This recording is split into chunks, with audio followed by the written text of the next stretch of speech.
Oekraïne, een land verscheurd door oorlog. Kerken en dorpen, zelfs families en vriendschappen zijn ruw uiteengetrokken door het conflict. Alle nuance lijkt verdwenen in dit land dat gebukt gaat onder armoede, corruptie en antisemitisme. Vele duizenden Joden besluiten hun toekomst elders te zoeken en vertrekken naar Israël. Christenen voor Israël steunt al jarenlang de Joodse gemeenschap in Oekraïne. Samen met 2 journalisten reis ik daarom naar Oost-Oekraïne. Een hoopvol reisverslag vanuit een grauw en troosteloos land op weg naar het beloofde land.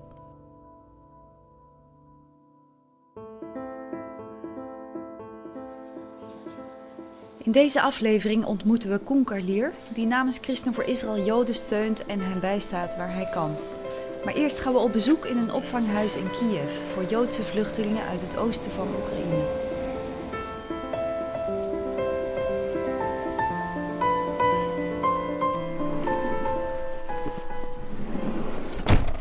We zijn net aangekomen in Kiev, bij de shelter, de schuilplaats van Natalia. Waar eigenlijk sinds de oorlog Joodse vluchtelingen uit het oosten van het land, die dus daar wegtrokken door de oorlog, waar die hier worden opgevangen. Dus ik ben heel benieuwd wat ik ga aantreffen, dus ik ga eens even kijken.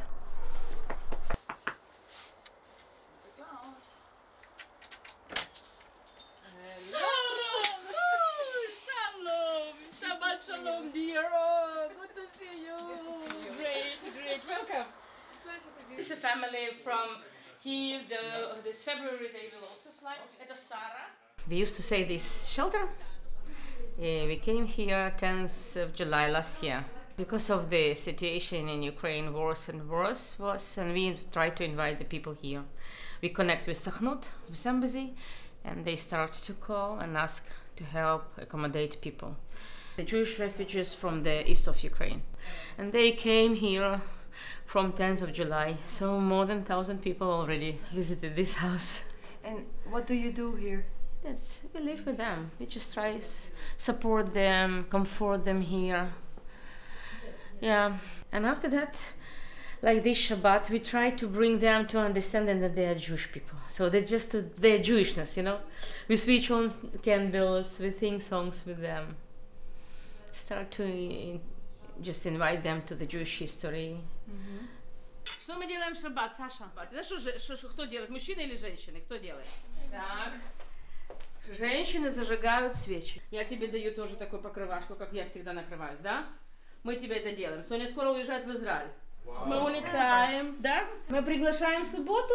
We invite Sabbath. И мы говорим, чтобы вот все, что было, вот целую, это всю неделю, это суета, да, Люда? И мы зажигаем свечи, да, Соня? Давай тебе дам.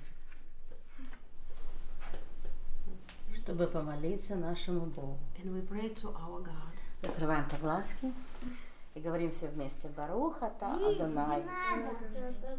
Элохейну. Мелех хаолам. Ашер кидшану. במצוותיו וציוונו להדליק נר של שבת. אמן. ברוך אתה אדוני. ברוך אתה אדוני. אלוהינו. אלוהינו. מלך העולם. מלך העולם. חמוציא לחם. חמוציא לחם. מן הארץ. מן הארץ. אמן. Amen. Ты знаешь, мы с тобой хорошо говорим на иврите. Шалом, амен.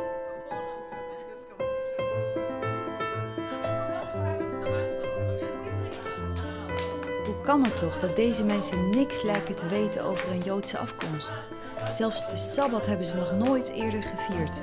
Interesseert het ze dan niet? Of is er meer aan de hand? Why is it that you as Jewish people, or you are Jewish, why didn't you ever celebrate Shabbat or the holidays? Я скажу даже так, как бы за него. В его семье скрывали, что не евреи. Это преследовалось, это боялось. И когда его родители были молодыми, им по 20 лет было, они даже в институт, когда пошли на первый курс, их выгнали. Они пошли, сделали другую фамилию, тогда только их приняли. И тогда в семье решили, никогда никто не будет знать, что они евреи. По документам, чтобы никто не что-то преследовалось. Мой отец поменял его свою фамилию с Эвенбах. Мы были Эвенбах. What would happen otherwise? Мой отец не получил бы высшее образование. And do you still experience now that people don't like Jewish people? Да. Да. Да. Ну просто на Новый год там что-то начал говорить и просто ударил головой об угол окна. Потом мальчик объяснил, типа, за то, что мы разговариваем на русском, вы сепаратисты, и у тебя папа жид. Was the situation in Ukraine for you, the war and everything, was this also a reason for you to go to Israel? Да. Yeah. Я работал в больнице. Через меня прошло как минимум 300 человек, которые или беженцы, или были НАТО. Это жутко. Я как реабилитолог помогал, выводил, но не всем это помогало. 20 лет седые, не спят, кошмары. Why were they so stressed? Война. Война. So why do you think it's a better place to live in Israel instead of in Ukraine? По крайней мере, потому что я знаю, там не врут. Там ситуация, да, но эта ситуация известна. А вот мы жили в Ракитном. Приехало 10 человек, неизвестно откуда, с оружием. Еле-еле их поймали. А кто сказал, что они не пошли бы в школу?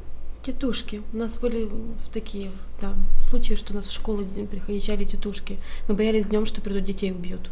А тем более мы русскоговорящие, нас плохо принимают русскоговорящих в нашем селе. Ну, немножко страшно оставлять друзей, как-то там привязалась, но я думаю, там будет лучше.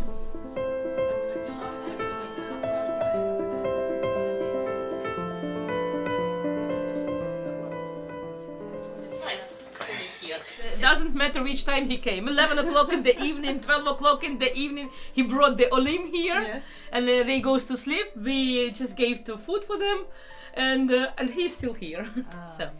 So this is like the working place.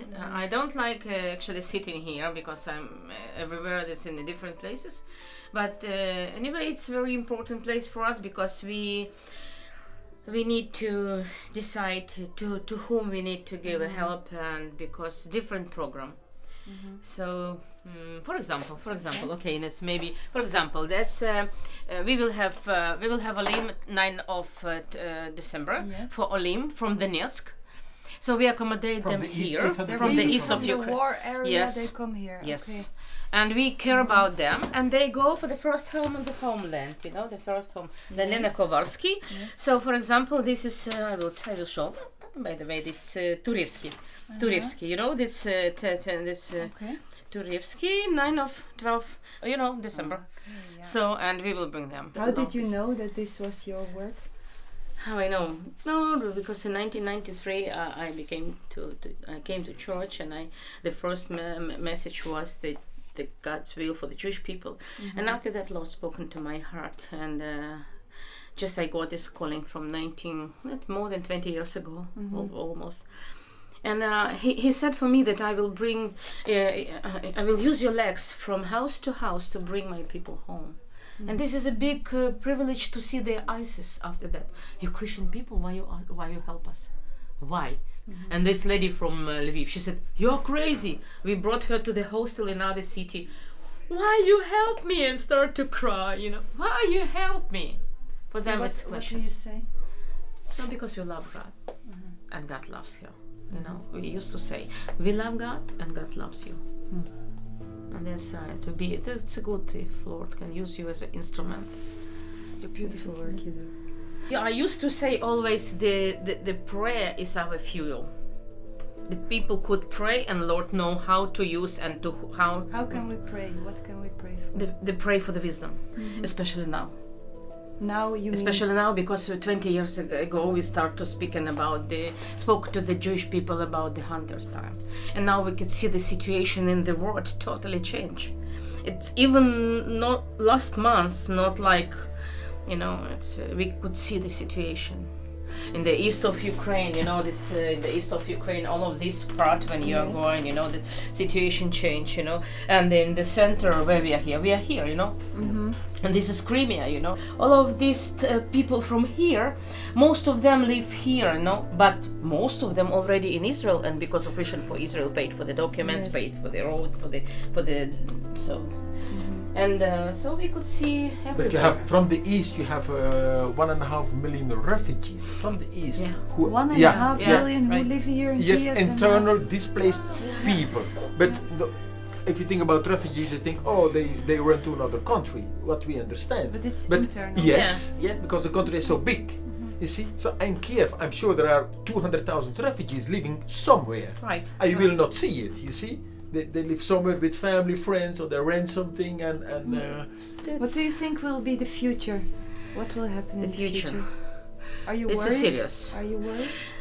2 weeks ago, we have this 2 years celebration, or not celebration, how I can say this tragedy day of the commemoration. yeah, you know, and it was the first time when in the center of Kiev, from the stage, officially one of the members from government, he started to say, we not need this Jewish government, they need to go out from this country. How is possible? It was never before that it is from the stage people could say, so, you know, strange. Is this all the people that you brought Yes, to, yes, to the airport? All of them, you know, this is accommodation for the people, 66 nights, you Yes. know, and this is for the different people. Aliyah September. You know, different, it's all of the documents, the passports. So you keep all the information, all the passports? Of course, because this is history, you know. This is not like it's a history. It's you touch the people, and after that, I have especially folder with the people who respond for us. We are here now in the Beersheba. We are thank you, and I send quite all of the letters to Koen, and after that, some of them just sent to Nekerk. So. Natalia laat ons het vluchthuis zien. 30 slaapplaatsen waar Joodse vluchtelingen uit het oosten een veilig heenkomen kunnen vinden voordat ze naar Israël vertrekken.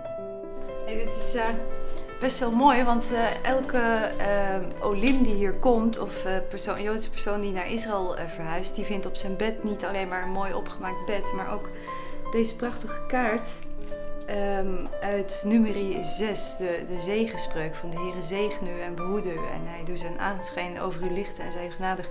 Dus ja, het is niet alleen in praktische zin dat hier steun wordt gegeven, maar ook echt een bemoediging en een steun vanuit de Bijbel. Dus ja, ik vind het echt super, heel mooi om te zien. Ik leg hem gauw weer even terug. Hier in het opvanghuis wordt een stukje liefde en warmte gegeven aan de Joodse vluchtelingen. Liefde en warmte die door de oorlog ver te zoeken is in dit land. Door de grote vluchtelingenstroom breidt het werk zich uit. Elke dag opnieuw staat het team van Christenen voor Israël klaar voor Joodse vluchtelingen. Steun ons werk in Oekraïne in uw gebed en met uw gift. «И помещу я святилище мое среди них навеки, и будет обитель моя над ними, и буду им Богом, а они будут мне народом». What do you feel when you see that in a book so old, 2600 years ago, it's already written that the Jewish people will come back and now it is happening? How does that make you feel?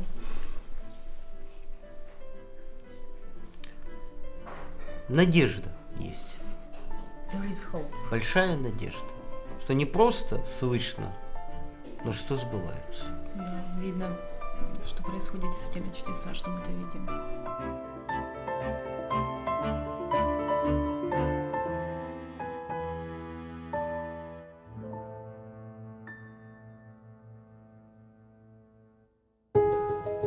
De volgende ochtend gaan we naar Maidan, het centrale plein in Kiev, waar in 2013 de gewelddadige opstanden uitbraken. Vandaag de dag lijkt het hier rustig, maar niks is zeker hier in Oekraïne.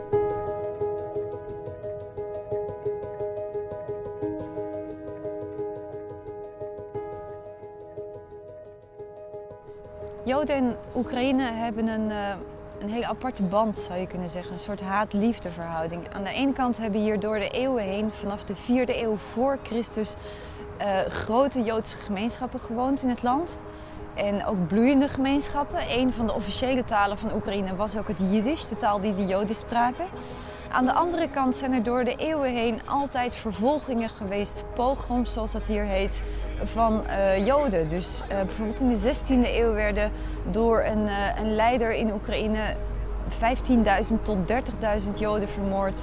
Ook in de 11e eeuw werd dat gedaan en door de eeuwen heen tot de 20e eeuw tijdens de Tweede Wereldoorlog, waarin 1 miljoen Joden tijdens de oorlog de dood vonden. Dus het is aan de ene kant een hele mooie geschiedenis, aan de andere kant een hele bloedige geschiedenis, een hele pijnlijke geschiedenis.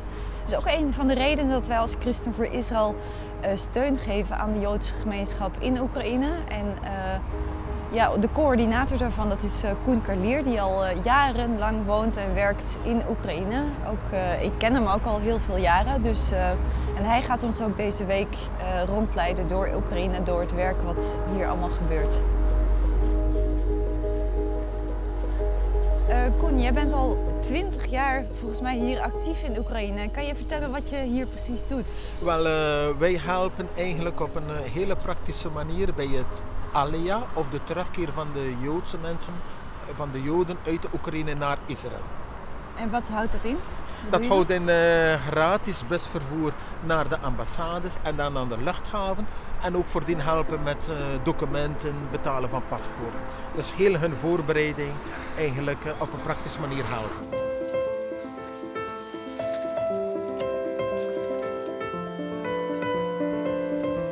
Staan Joden eigenlijk in de rij om naar Israël te kunnen vertrekken? Hoe zit dat? Het is de zin, de terugkeer had altijd in golfbewegingen, volgens de situatie waar de Joden zich bevinden. Dus we hebben nu een hele spannende en moeilijke tijd in de Oekraïne, of met de oorlog in het oosten, met de revolutie. Dus dat heeft wel een enorme terugkeer teweeggebracht. En zijn er vorig jaar meer dan 7000 Joden uit de Oekraïne vertrokken. Waaronder meer dan de helft vluchtelingen uit het oosten. En hoeveel Joden wonen er ongeveer in Oekraïne? Ongeveer nog in Hans Oekraïne 300.000 die het recht hebben om terug te keren. Ja. Volgens de wet van de terugkeer. En wat betekent dat? De wet van de terugkeer betekent, wie was voor Hitler een Jood? Had je een Joodse grootmoeder of een Joodse grootvader, dan was een Joods genoeg om door de kogel omgebracht te worden in de Oekraïne of in de gaskamer in Polen terecht te komen. In 1948, met het ontstaan van Israël, wat dat de eerste wet is gestemd op de terugkeer, hebben ze die wetten van Hitler omgekeerd ten leven. Dus wie heeft het recht om terug te keren, immigreren naar Israël? Heb je een Joodse grootmoeder of een Joodse grootvader, dan heb je het recht om terug te keren en te wonen in Israël. En merk je bij niet-Joden in Oekraïne, want je woont hier al jarenlang, merk je dat ze negatief zijn tegenover Joden? Je hoort het wel in de dagelijkse gesprekken. Ja? Als je in de winkel bent of zeggen dankzij de Joden zijn we nu in die moerassituatie in de Oekraïne terecht te komen. Ik verbaas me telkens weer hoe de Jodenhaat ook vandaag nog zo diep geworteld lijkt in de samenleving. Koen laat me kennis maken met zijn vrouw Ira, die zich als Oekraïense verdiept heeft in de geschiedenis van haar land.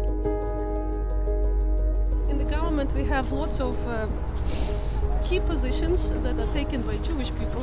Started from Prime Minister, Mayor of Kiev, the former Prime Minister, the lady well known, the lady with the hair, we call her Julia Tymoshenko, the director of the biggest bank of Ukraine. They're all Jewish people.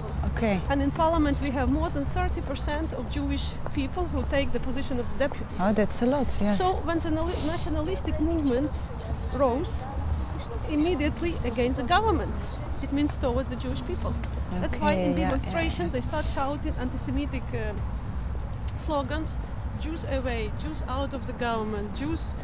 It's not only against the government, but also they see Jewish people in it because they are ruling. They have key positions in the government. So immediately nationalism means anti-Semitism against the Jewish people. Yeah. And how do you see the future? Because I think Ukraine is a totally different country, right now. It is different, but we are stuck in the same corruption. We are stuck in the same bureaucracy as before. The power of the country is concentrated in the hands of few rich people who basically rule in the countries and establishing laws for their business interests. So the problems that we had before, we still have now, just concentrated in new faces and new hands. And when nationalistic movement raises, it goes against the government, and immediately it goes against Jewish people. And they start shouting, Jews out, Jews out. So I'm afraid if we have another revolution, it will be more severe on the Jews than before. And what do you think? What would be the best solution? Well, for me, as for a Christian, I know the best solution for the Jewish people is to be in Israel, and there is no discussion about it. But they are the ones who have to make their choice. I think the safest place for them is Israel, of course. And if God said, I will collect them one by one, leaving no one behind, I think He will do it. If we want it or not, we cannot stand against His will. If He said He will do it, He will do it. But it's just a matter of He's time. doing it through in the good times and also in the bad times. Look at the Jewish community in the eastern part of Ukraine. You come to the people who say, oh, you have a chance to go to Israel, the country is there for you, we will help you with documents, with papers. People say, oh, maybe it's too hot, or maybe it's too cold, or maybe not now, maybe I have to sell my flat, or I have a good job. And look what happened now. They had to leave everything. They didn't have time to sell flats, they left their cars, they left their jobs. Some of them left everything. They come to Kiev to the shelter just with papers in their hands, even without the passport. It says, please bring us to Israel. We have no place to go. We have no place to go. So if God said He will do it by any means. And for them the best way is to obey and go as soon as possible. And we are here to assist and to help. Ik realiseer me dat de tekst uit Zacharia, Vlucht uit het Noorderland, hier nu een diepere lading heeft gekregen. Joden die wegvluchten uit Oekraïne, het land van het noorden, naar het land Israël. Zacharia wordt voor onze ogen vervuld. We vertrekken uit Kiev. We hebben een lange reis voor de boeg naar het oosten over slecht onderhouden wegen, waardoor de reis nog langer duurt. Gelukkig hebben we Koen als chauffeur. Hij heeft veel ervaring met autorijden in Oekraïne.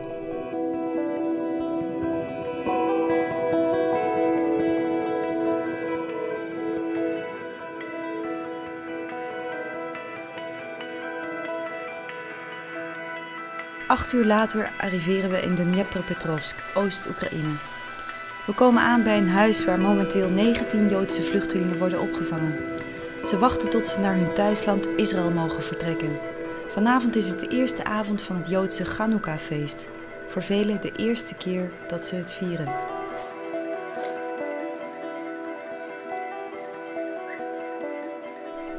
И у нас есть замечательная возможность отпраздновать первый день, наступление первого дня замечательного праздника, который называется Ханука.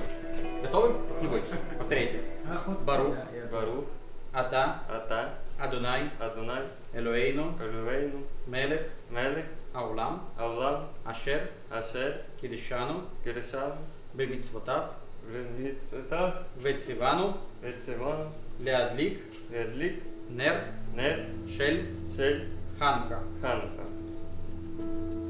Отвечайте амен. Отлично. Еще одна.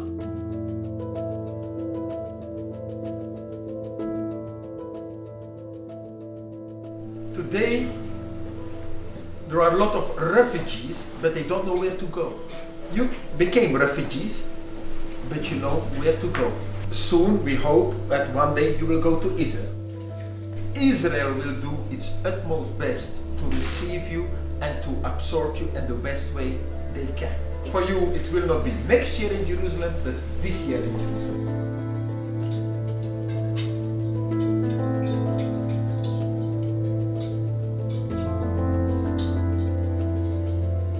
Ik maak kennis met Anna, een lerares Engels uit Donetsk. Een jaar geleden wees niets erop dat ze zou moeten vluchten. Maar nu is ook zij een vluchteling geworden.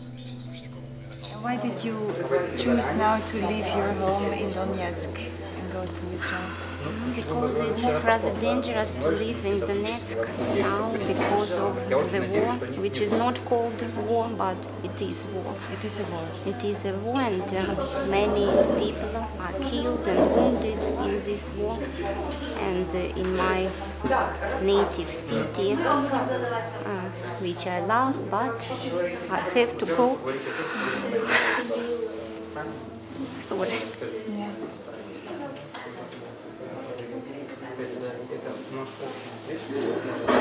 But I hope that I will find my new home in Israel. Yes, yes. I can imagine it is hard to leave it behind, but what is your hope and what is your dream for the future? My dream is to find my place, my new flat, my new job in Israel. And on one side you are sad because you have to leave Ukraine. On the other side we are celebrating Hanukkah here. How is this for you? it's very interesting. It's my first Hanukkah. First Hanukkah. Because, frankly speaking, I'm not religious and I don't know much about Jewish traditions, and it's rather interesting for me. It's interesting, yeah. What does it make you feel? I'm glad that I'm here now, and I'm very pleased to take part in this celebration. And I think it's a good symbol.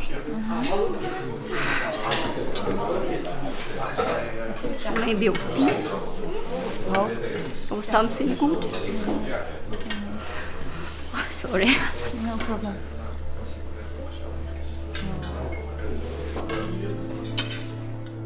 When you arrive in Israel, what will you do first? First, we'll find a flat, of course, and we are told that some people will help us from Sachnut will help us to find it. Then we'll study Ivrit and find a job. I wish you God's blessing in your time. Thank you. Thank you. De verhalen van de vluchtelingen zijn hartverscheurend. Alles moeten achterlaten vanwege de oorlog, een onbekende toekomst tegemoet. Deze mensen hebben uw steun nodig. Voor €135 kunnen wij een Joodse vluchteling naar Israël brengen. Helpt u mee?